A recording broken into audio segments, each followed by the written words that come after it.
Somewhere in the highlands of Moab, far from human sight and the sounds of the tribes, the body of one of the greatest leaders in human history was committed to the ground.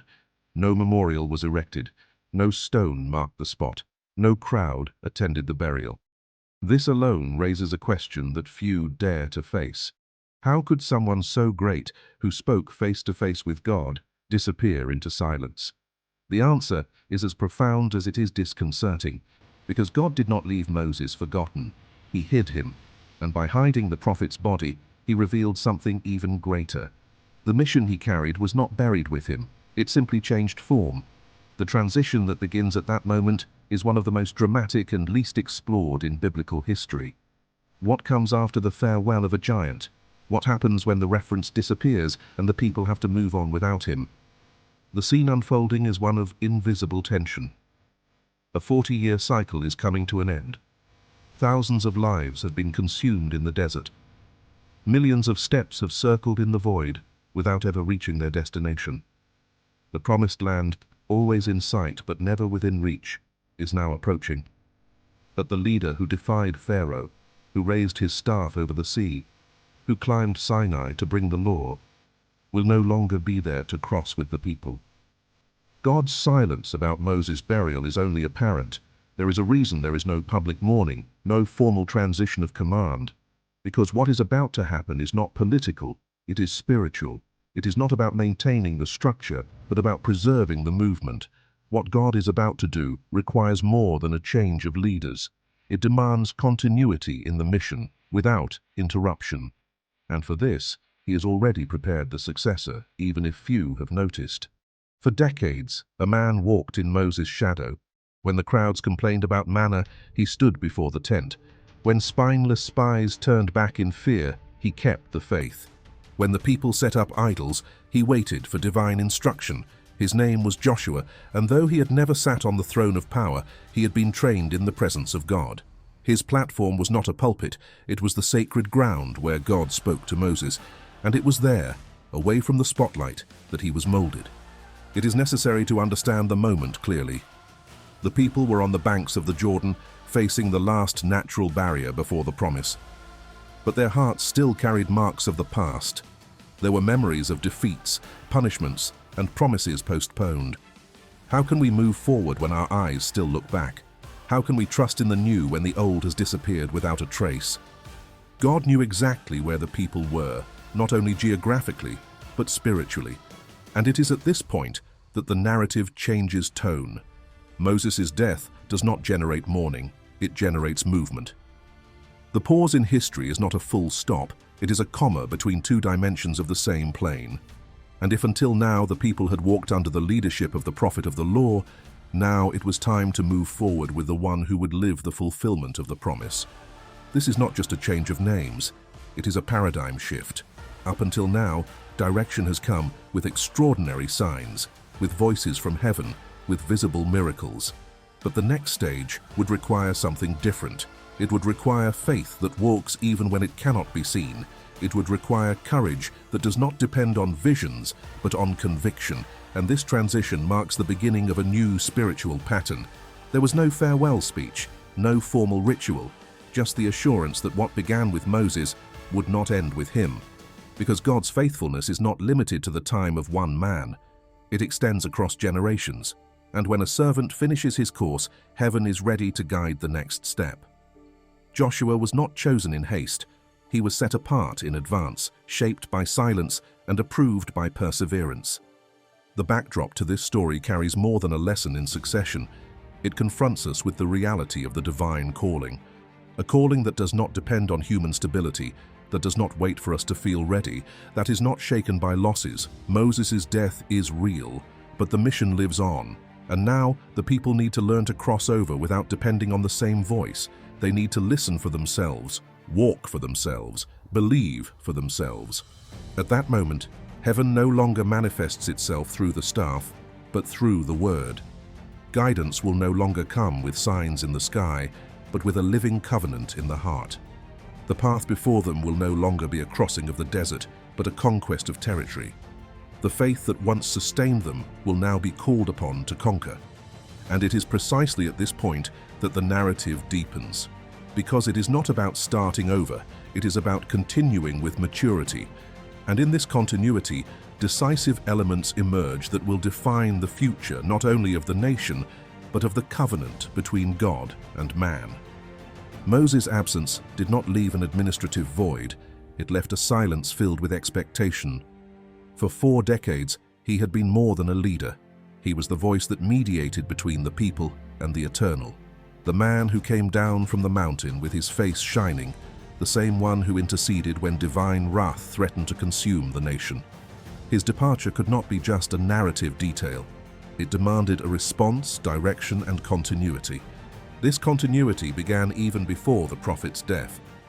Joshua, son of Nun, had already been set apart for a specific purpose. It was no coincidence that he was one of only 2 survivors of the generation that had left Egypt and still believed in the possibility of conquering the promised land.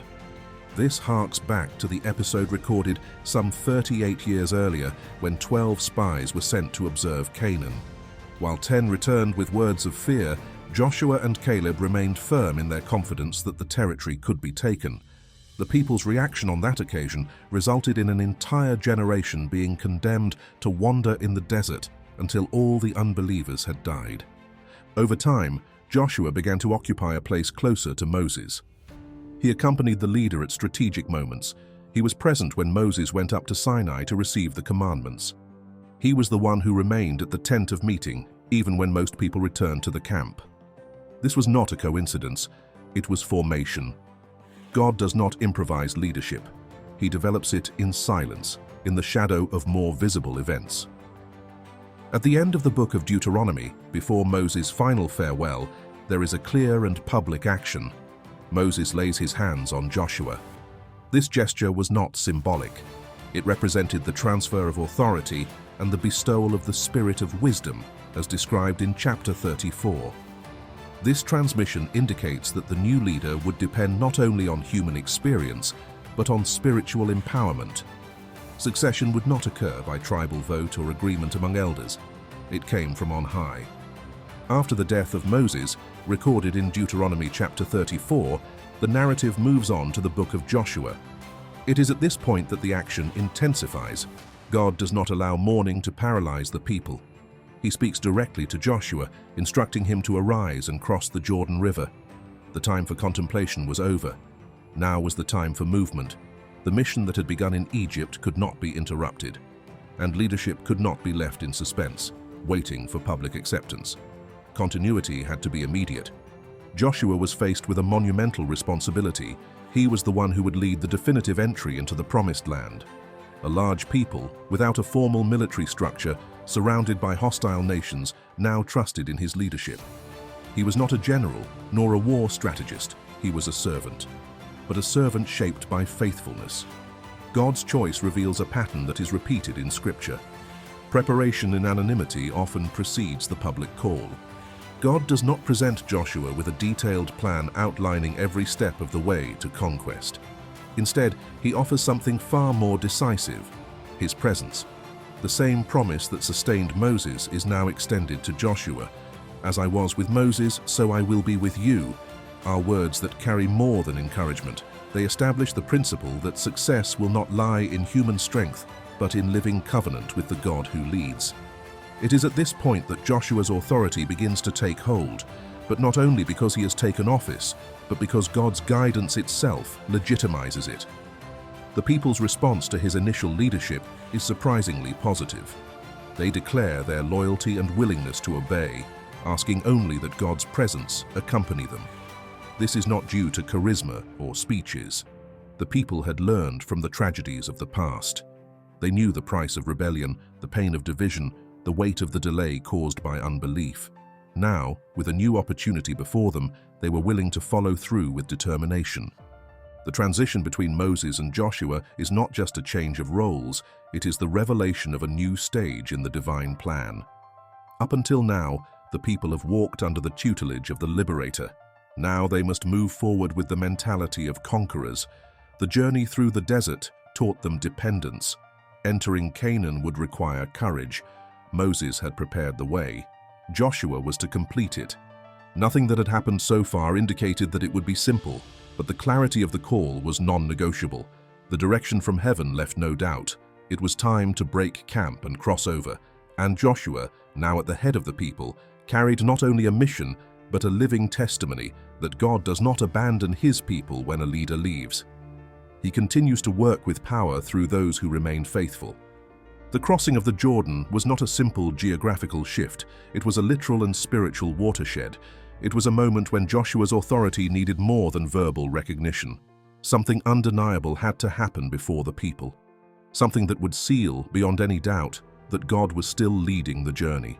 And that is exactly what happened. Over the course of 40 years, the Israelites had learned to depend on visible manifestations to understand God's will. They had seen plagues that brought down Egyptian power, witnessed the sea part before them, received daily food from heaven, and water flowed from rocks. These signs were not just isolated miracles, they were concrete demonstrations that heaven had not abandoned them. Now, on the banks of the Jordan, a new generation faced a similar challenge. The river, in its flood season, made any conventional crossing impossible. Its waters overflowed and ran swiftly. It was a natural obstacle that served as a barrier between the desert and the promise. There were no boats, no bridges, only the command to move forward. And once again, the answer from heaven would come, but not in the way many expected.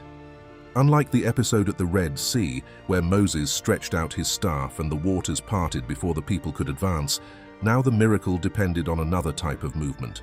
The divine order was clear. The priests were to carry the Ark of the Covenant and enter the river. They were not to wait for the miracle from a distance. They were to touch the waters with their feet, and only after that, something supernatural would happen. This detail is crucial. God was teaching a new form of faith, a faith that does not wait to see in order to believe, but moves by trusting in the word received. The act of entering the river before seeing any change required courage, obedience, and a deep understanding that God's presence, symbolized by the ark, was enough to guarantee victory. This was the validation that Joshua needed, not from men, but from a miracle that involved the entire people.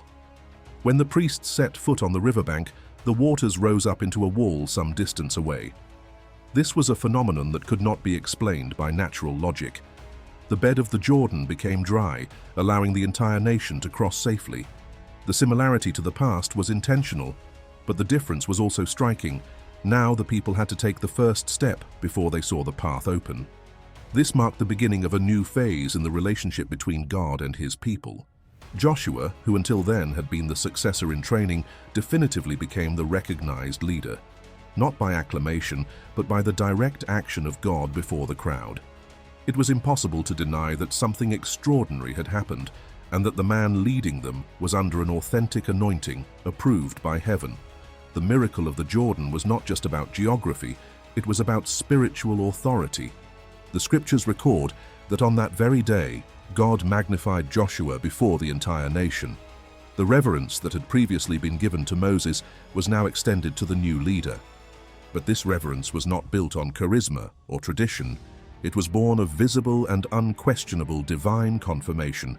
The people saw with their own eyes that the hand of God was still active.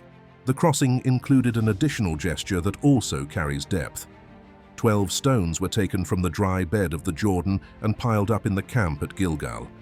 These stones would serve as a memorial, a permanent reminder of divine intervention in that place. Each stone represented one of the tribes, a collective testimony that no one was left behind. It was a physical marker of a spiritual reality. This concept of memorial is essential. In future times, when doubts arise or when later generations hear distant stories, the stones will speak without words. They will be silent proof that there was a day when the impossible gave way to the promise. This visual pedagogy has profound symbolic weight. What God does in the present must be kept as an anchor of faith for the challenges that are yet to come. What we see in this episode is a complete alignment between calling, faith, and divine manifestation.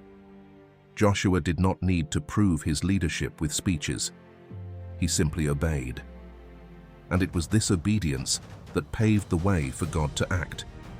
True authority, according to the pattern of Scripture, is not imposed. It is recognized when heaven manifests itself in response to the faithfulness of the one who leads. If you've been following along and this is making sense to you, write Amen in the comments. It will be good to see how many people are walking together in this word. This episode also redefines the understanding of miracles. They are not just signs of power, they are also validations of purpose. The miracle at the Jordan served both to confirm Joshua and to prepare the people for the challenges ahead. The faith that got them across the river would be the same faith that was required to face walls, kings, and fortresses. The first step was not just a crossing. It was a silent proclamation that God was present, active, and leading through someone chosen and approved. The people had finally stepped onto promised ground. After decades of walking in a land they could not possess, their feet now touched a territory where the past should no longer rule. The crossing of the Jordan sealed the entrance. But there was more than conquest at stake. There was a call to maturity, and that call would come, unexpectedly, through absence. Ever since they left Egypt, manna had been part of their routine. It was a thin, frost-white bread that appeared with the morning and disappeared with the sun. There was no harvesting, no elaborate preparation. All they had to do was gather enough for the day and trust that there would be more the next day. It was the divine provision that sustained a nomadic people, unable to farm and with no access to stable resources. For 40 years, this silent miracle kept millions of people alive in the middle of the desert. But now, with their arrival on the plain of Jericho, something changed. For the first time, they ate the fruits of the land. Grains, cereals, breads made from crops they themselves had not sown, but found ready and waiting for them. The next morning, the miracle stopped. There was no announcement, no direct explanation. The manna simply did not appear. God's silence at this point is revealing. He does not explain the reason for the end of the daily provision, but the context speaks for itself. The people had changed place, time, and condition. They were no longer in an environment of survival. Now they were in fertile territory where they could plant, harvest, and build. It was time to take on responsibilities that had not been required before. The faith that had sustained them up to that point now needed to be transformed into mature action.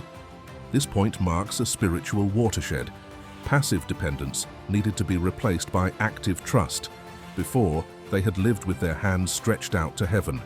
Now, they would have to use those same hands to work the land, protect their families, and manage what they received. The end of the manna was not a punishment.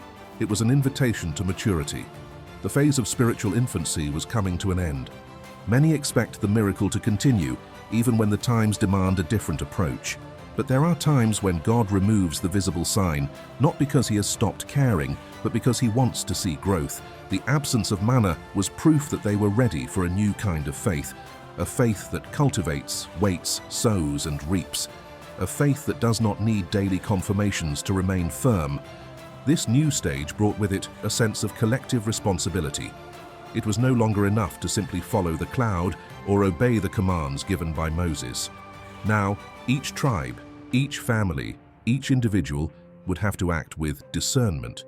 Instructions would not always come in spectacular form. There would be ordinary days, routines to follow, decisions to make without an immediate miracle in response. This is one of the greatest internal transitions that the people have experienced, because constant miracles can, over time, put people to sleep. When everything is ready, they do not learn how to build. When everything is visible, trust does not grow. Therefore, the taking of the manna was also a revelation. God wanted a people who would not only be sustained, but who would learn to sustain the promise. It is at this stage that the steadfastness of faith is tested, not in the hours when the heavens open, but in the days when the sky seems silent. Spiritual maturity is not measured by the frequency of signs, but by the constancy of faithfulness. The people who crossed the Jordan needed to become the people who would build the land. This would require more than courage. It would require constancy. The new environment required a new attitude. Canaan was not a place of survival, but of construction.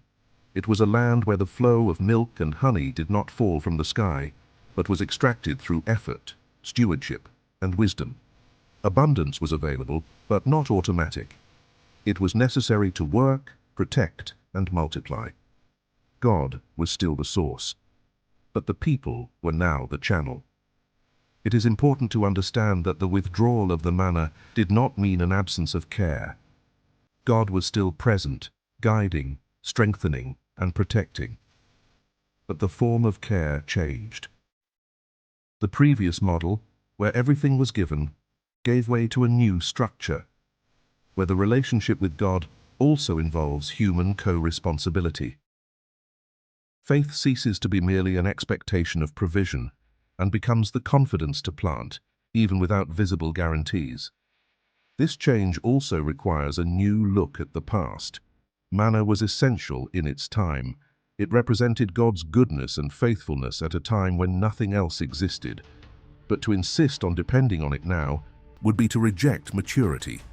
What sustained the journey up to that point should not be held on to out of attachment, but honored as a stepping stone. It was time to move up. And to ascend, in this case, meant to take charge of the land, to take charge of the mission, to take charge of the faith that acts even when the sky does not send signs. Responsibility was now part of the promise, and the maturity of faith would be revealed not only in words or in extraordinary moments, but in the firmness with which each step would be taken from then on. Arriving in the territory of Canaan did not only mean the beginning of physical battles. Before any sword was raised, before any wall was faced, there was a pending issue between God and his people. Something that did not involve war strategies or logistical calculations, but was directly linked to the spiritual identity of the nation. The moment required more than strength. It required consecration. A few days after crossing the Jordan, God commanded Joshua to take a drastic action. All Israelite males born during the years of wandering were to be circumcised. This instruction was neither common nor comfortable. In fact, it was extremely risky. The people were camped in enemy territory, just a few miles from Jericho, a heavily defended city. Any sign of weakness could be fatal, and yet the mandate was clear. Obedience now, even if it meant temporary vulnerability. Circumcision was more than a physical practice. Since the days of Abraham, it symbolized a covenant with God, a visible sign of belonging to the covenant. During the 40 years in the desert, the new generation had not received this sign. They walked under the same promise, but they had not yet been marked by it. Now, on the brink of conquest, the Eternal demands that this pending matter be resolved. This moment reveals a profound principle. Before taking possession of what has been promised, it is necessary to align oneself with the one who promised. The land could be fertile, the strategies could be well planned, but nothing would replace fidelity to the covenant. Victory, in the biblical context, never depends solely on military preparation. It is born of obedience to spiritual principles. Joshua's decision at this point reveals his character. He does not negotiate the order. He does not try to delay. He does not raise objections based on human logic. He understands that future success depends on integrity now. Circumcision represents a break with the past, a separation between the old generation marked by disobedience and the new one that was ready to live the promises. For several days, the men were unable to fight.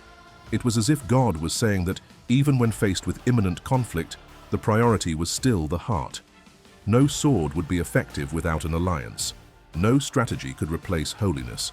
And it was in this state of apparent weakness that God began to restore something much more powerful, the spiritual identity of the people. This episode also speaks about the courage to expose oneself before God. In a world where protection is seen as a priority, allowing oneself to be hurt in order to renew a covenant requires solid faith. The pain of circumcision was not a punishment, but a symbol of purification. It was the body declaring that it belonged to the Lord. It was the Spirit saying, "We do not follow only for the promise of the land, but for the commitment to the God of the promise."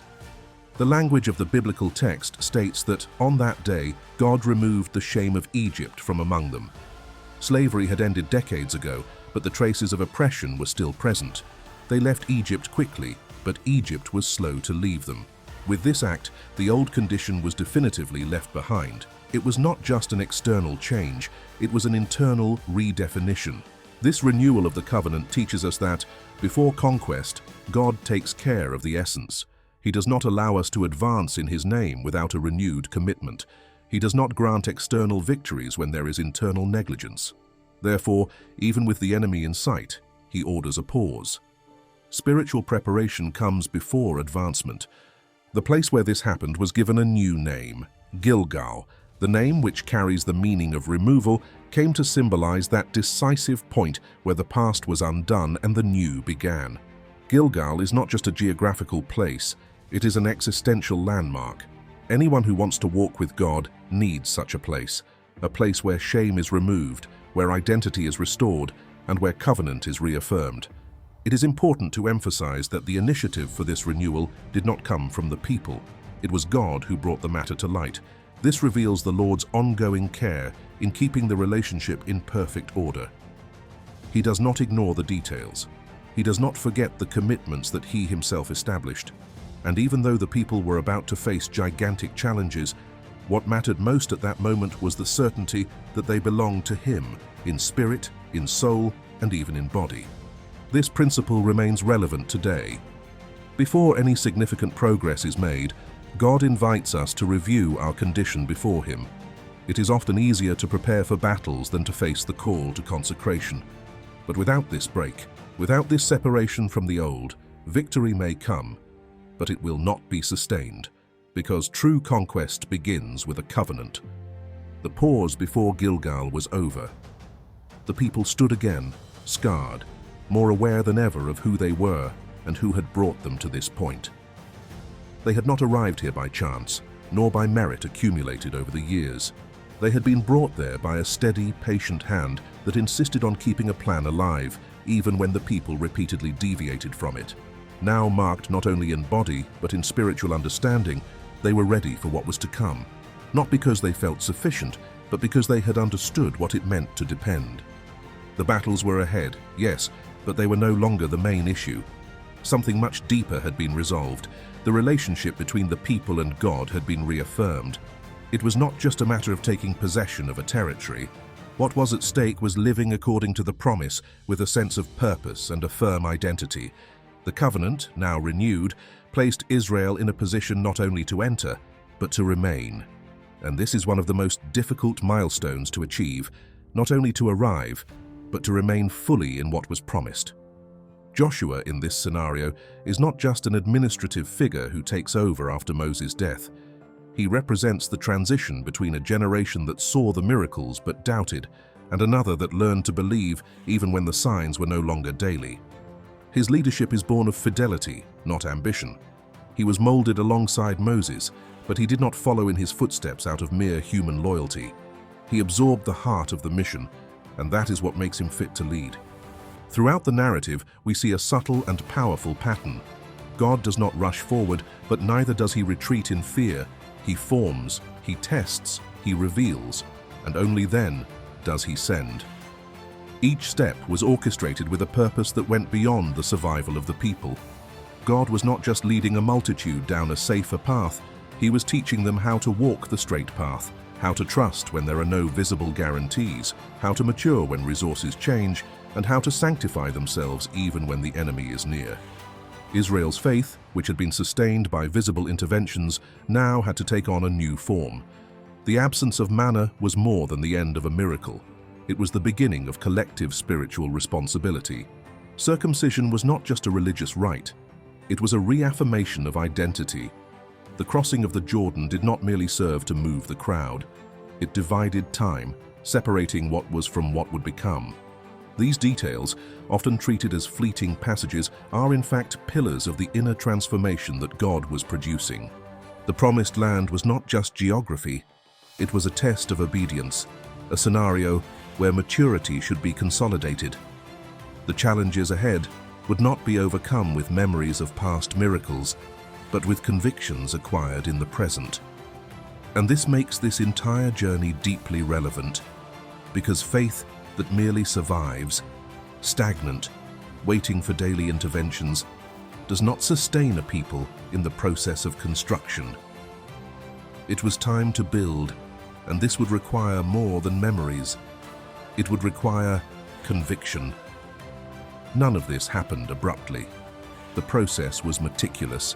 Every detail, every step, every apparent interruption served to shape a people capable of not only inhabiting the land, but representing it.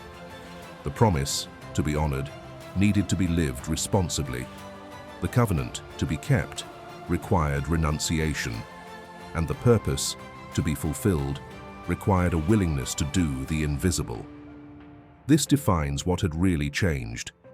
The people were no longer the same. The narrative ends its initial cycle with a question that remains to this day. What validates someone's spiritual journey? Is it the number of signs seen, or is it the steadfastness with which one walks, even when there are no visions? The story of Joshua and the Hebrew people teaches us that silent obedience, respect for the covenant, and the willingness to face vulnerabilities are the true signs of maturity. And this type of faith rarely draws attention in a spectacular way, but sustains entire destinies. Joshua's authority was not born of prestige. It was built on his ability to respond correctly to spiritual demands. He did not ask for guarantees. He did not demand additional confirmation. He followed. And in doing so, he taught that true leadership is built not on control, but on alignment with God's will. This lesson is rare, but transformative, and when understood, it reshapes the way we view advancement, influence, and purpose. The story comes to an end with the people about to face Jericho, the first great city, the first great test of the new season. But now, something fundamental had already happened. The people had not just crossed a river. They had crossed an internal threshold. They had left behind the desert mentality and taken up the vocation of a generation established in the promise. What remains the greatest lesson is not the parting of the waters, nor the falling of the walls that would come later. It is the silent transformation that preceded all of this. It was the willingness to let God reposition them from within before manifesting victories from without. It was the ability to obey when everything seemed uncertain. It was the humility to stop when instinct told them to run. Perhaps this is exactly what still challenges us. In times of urgency, we learn to value visible movement. But it is in times of surrender, of waiting, of obedience without recognition that history really changes. It is there that the heavens watch and decide how far we can go. If there is anything to take away from this journey, it is the understanding that God does not rush processes, but He also does not waste willing hearts. He does not limit Himself to what has happened. He calls us to something greater, deeper, more lasting, and this call echoes to this day. After all, the greatest promised land that one can inherit is to live in full alliance with the Creator's original purpose, because conquering a territory is valuable.